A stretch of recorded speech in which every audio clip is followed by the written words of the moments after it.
नमस्कार. विचार करा, एका राजाला स्वतःच्या बहिणीच्या लग्नातच एक भयानक भविष्यवाणी ऐकायला मिळते. हो. हे कंसा देवकीचा 8वा मुलगा तुझ्या मृत्यूचं कारण ठरेल. ही आकाशवाणी ऐकून मथुरेचा राजा कंस अक्षरशः हादरला. अगदी. आणि याच एका वाक्याने म्हणजे भीती आणि राग यांची अशी काही आग पेटवली की ज्यातून एका नव्या पर्वाची सुरुवात झाली. बरोबर. आज आपण याच घटनेपासून सुरू होणाऱ्या भगवान श्रीकृष्णाच्या अद्भुत जन्माच्या कथेत जरा खोलवर जाणार आहोत. निश्चितच. ही फक्त एक पौराणिक गोष्ट नाहीये.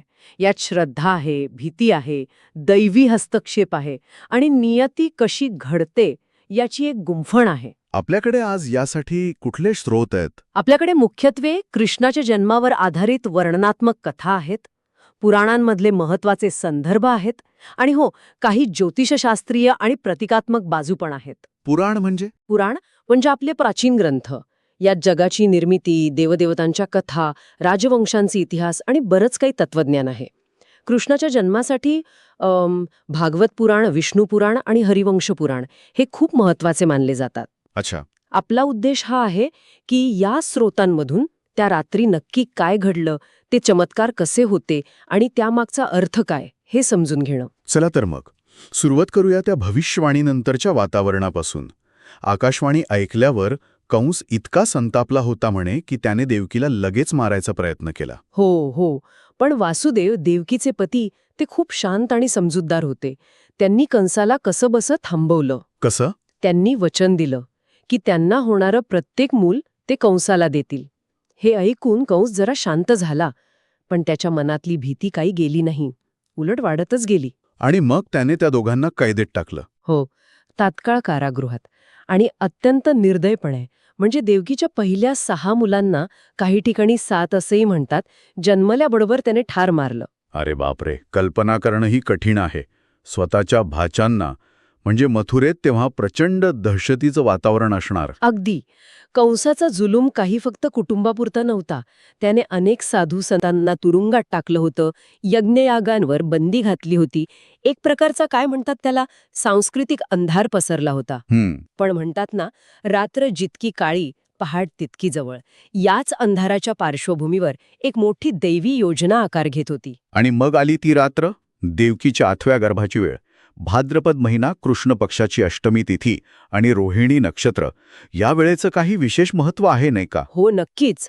ज्योतिषशास्त्रानुसार बघितलं तर अष्टमी तिथी ही शक्ती आणि संघर्षाची मानली जाते. आणि रोहिणी नक्षत्र ते तर चंद्राचं आवडतं नक्षत्र आहे, सृजन आणि वाढीचं प्रतीक. आणि मध्यरात्रीचा जन्म? हो, मध्यरात्रीचा जन्म, विशेषतः कृष्ण पक्षात, म्हणजे घनदाट अंधारात प्रकाशाचा उदय. हे खूप प्रतिकात्मक आहे. जगात जेव्हा अज्ञान, अन्याय वाढतो, तेव्हाच परमचेतनेचा प्रकाश जन्म घेतो. आणि त्या मध्यरात्री, त्या बंदिस्त जागेत चमत्कार घडायला लागले. असं म्हणतात की सगळे पहारेकरी एकदम गाढ झोपले. इतकंच नाही, वासुदेवांच्या हातापायातल्या लोखंडी साखळ्या आपोआप तुटल्या. तुरुंगाचे ते मोठे जड दरवाजे स्वतःहून उघडले. अच्छा, म्हणजे कोणतीही मानवी शक्ती अडवू शकत नव्हती. बरोबर. हे सगळं तेच दाखवत होता. आणि मग प्रत्यक्ष कृष्णाचा जन्म झाला? हो, पण त्याआधी एक विलक्षण गोष्ट घडली. देवकी आणि वासुदेवांसमोर भगवान विष्णू त्यांच्या मूळ चतुर्भुज रूपात प्रकट झाले. चतुर्भुज रूपात? हो, हातात शंख, चक्र, गदा, पद्म असं तेजस्वी रूप. त्यांनी देवकी वासुदेवांना धीर दिला. म्हणाले, तुमची भक्ती आणि जगावरचं संकट बघून मी तुमच्या पोटी जन्म घेतोय. कंसासारख्या दुष्टांचा नाश करून धर्माची पुन्हा स्थापना करायची आहे. आता मी बालरूपात येतो. तुम्ही मला लगेच गोकुळात नंदराजा आणि यशोदेकडे घेऊन जा. म्हणजे आधी विष्णू रूपात दर्शन, मग बाळकृष्ण. त्यांच्या जन्माबद्दलही काहीतरी खास सांगतात ना? हो ना. विष्णूंचं ते तेजस्वी रूप क्षणार्धात एका सुंदर निळ्या रंगाच्या बाळामध्ये बदललं. त्या बाळाच्या चेहऱ्यावर भीती नव्हती किंवा इतर नवजात बाळं जशी रडतात तसं रडणं नव्हतं. एक वेगळीच शांतता आणि तेज होतं. अच्छा. वर्णन असं आहे की जन्मानंतर ते बाळ लगेच रडलं नाही. डोळे उघडले तर पूर्ण अंधारलेल्या तुरुंगात एक दिव्य प्रकाश पसरला. आणि जेव्हा वासुदेवाने त्याला उचललं तेव्हा रडण्याऐवजी ओम सारखा एक मंद, खोल आवाज आला. हे सगळं ऐकून अक्षरशः अंगावर काटा येतोय. पुराणांमध्ये याचं वर्णन कसं आहे? भागवत पुराणात जे कृष्णाच्या आयुष्यावर सर्वात महत्वाचं मानलं जातं त्याच्यात 10व्या स्कंधात म्हणजे 10व्या भागात खूप सुंदर वर्णन आहे. एका श्लोकात 10.3.8.9 म्हटलंय की वासुदेवाने त्या अद्भुत कमळासारख्या डोळ्यांच्या शंख चक्र गदा वगैरे धारण केलेल्या चतुर्भुज बाळाला पाहिलं. जरी ते नंतर बालरूपात आले तरी त्यांचं मूळ ईश्वरत्व स्पष्ट होतं. आणि दुसरा श्लोक तुम्ही म्हणत होतात? हो, दुसरा 10.3.12 सांगतो, देवकी गर्भसंभूतो विष्णू जगतीश्वरम, म्हणजे देवकीच्या गर्भातून जगाचा स्वामी विष्णू जन्माला आला. हे स्पष्ट करतं की हा जन्म सामान्य नव्हता. स्वतः देवाने मानवी रूप घेतलं होतं. यानंतर सुरू झाला वासुदेवाचा तो धाडसी प्रवास, कंसापासून वाचून बाळाला गोकुळात पोहोचवण्याचा. बरोबर. वासुदेवाने त्या बाळाला एका टोपलीत ठेवलं आणि ते निघाले. पण बाहेरचं वातावरण भयंकर होतं. विजा कडाडत होत्या, ढग गडगडत होते आणि पाऊस मुसळधार. पण म्हणतात कृष्णावर एक थेंबही पडला नाही. हो, आश्चर्य तेच होतं. त्या टोपलीतल्या बाळावर पाण्याचा एक थेंबही पडत नव्हता. आणि मग आली यमुना नदी. पावसाळ्यामुळे ती तर ओसंडून वाहत असणार, प्रचंड प्रवाह. मग कसं पार केलं? इथे परत एक चमत्कार झाला. वासुदेव जसे पाण्यात उतरले तसं पाणी वाढू लागलं. पण जेव्हा पाणी कृष्णाच्या पायांना लागलं तेव्हा जणू नदीने त्या बाळाला ओळखलं. काय झालं मग? नदीचं पाणी दुभंगलं. मधोमध रस्ता तयार झाला वासुदेवाला जायला. काही ठिकाणी असंही वर्णन आहे की वासुदेव पुढे गेल्यावर नदीने परत वर येऊन कृष्णाच्या पायांना स्पर्श केला, जणू आशीर्वाद मागितला. निसर्ग सुद्धा नतमस्तक झाला होता. केवळ यमुनाच नाही, अजून कोणीतरी मदत केली होती ना? हो, शेषनाग. भगवान विष्णूंचाच अंश मानला जातो तो. त्या वादळी पावसात तो स्वतः प्रकट झाला. त्याने आपले 1000 फणे पसरून वासुदेव आणि कृष्णावर छत्र धरलं, पावसापासून संरक्षण केलं. म्हणजे हे फक्त पावसापासून बचाव नव्हता? नाही, हे तर वैश्विक संरक्षणाचं प्रतीक होतं. जणू सगळी सृष्टी त्या बाळाच्या रक्षणासाठी उभी होती. अनेक अडचणी पार करून शेवटी वासुदेव गोकुळात नंदबाबांच्या घरी पोहोचले. तिथे काय परिस्थिती होती? तिथे नुकतंच यशोदा मातेने एका मुलीला जन्म दिला होता.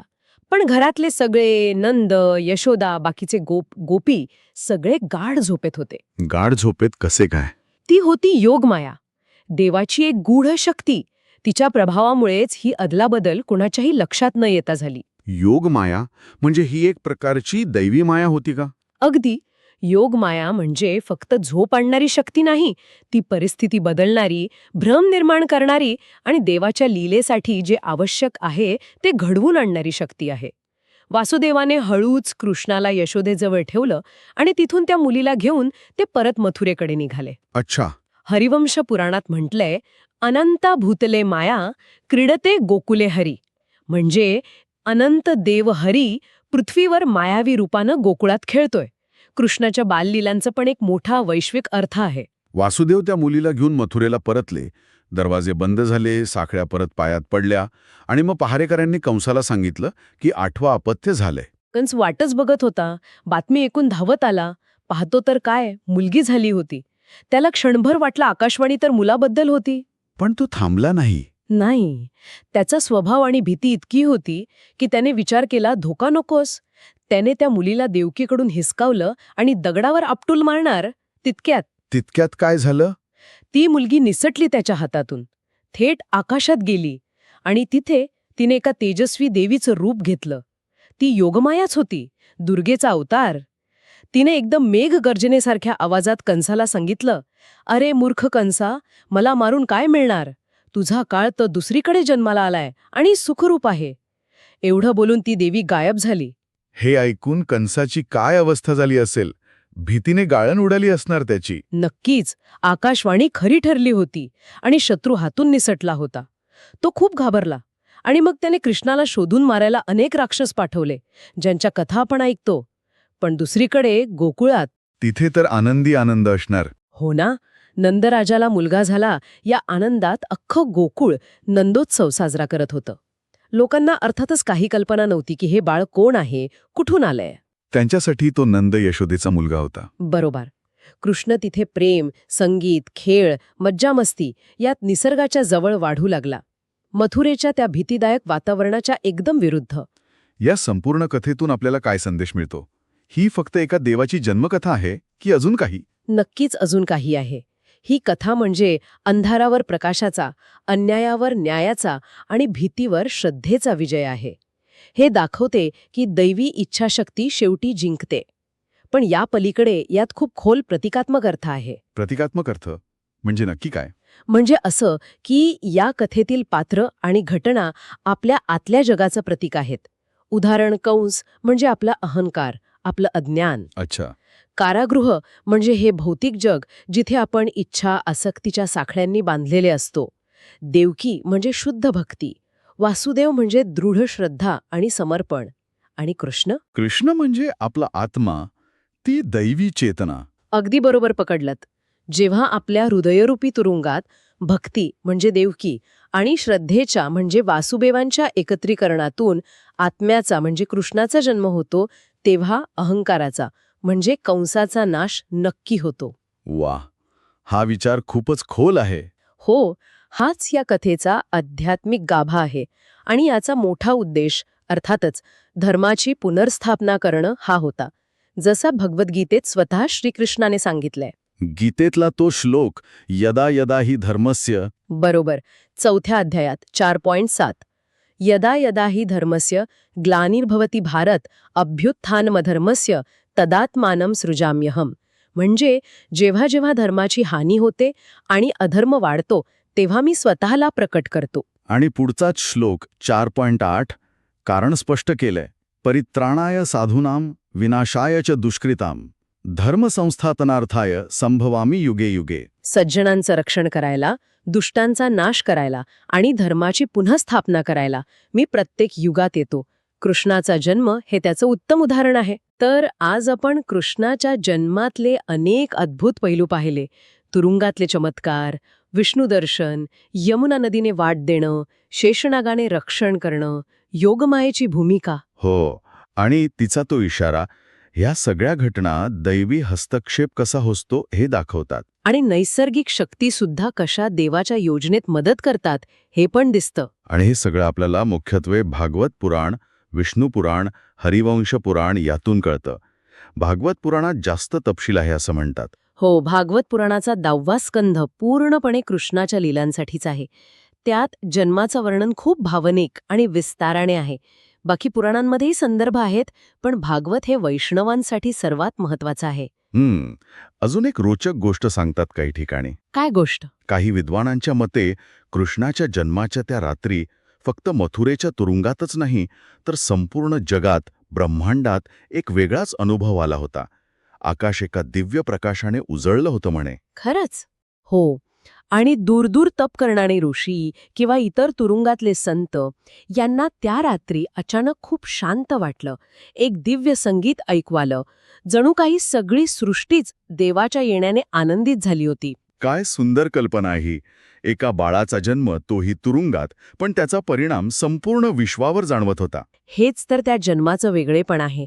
एका मर्यादित जागेत बंधनात जन्म झाला, पण त्यातून प्रकट होणारी शक्ती अमर्याद होती. तर आजच्या चर्चेतून आपण श्रीकृष्णाच्या जन्माची केवळ कथाच नाही ऐकली, तर त्यातले चमत्कार, त्यामागची कारणं आणि त्याचा खोल अर्थही समजून घेतला. ही खऱ्या अर्थाने अंधारात आशेचा किरण दाखवणारी, श्रद्धेला बळ देणारी कथा आहे. हो, या कथेचं सार कदाचित असं म्हणता येईल. त्या दिव्य मध्यरात्री एका बाळाचा जन्म झाला, वैभवात नाही, तुरुंगात, पण नियतीच्या त्या गर्भात असा प्रकाश होता, ज्याला कोणतीही साखळी किंवा कोणतीही भिंत अडवू शकली नाही.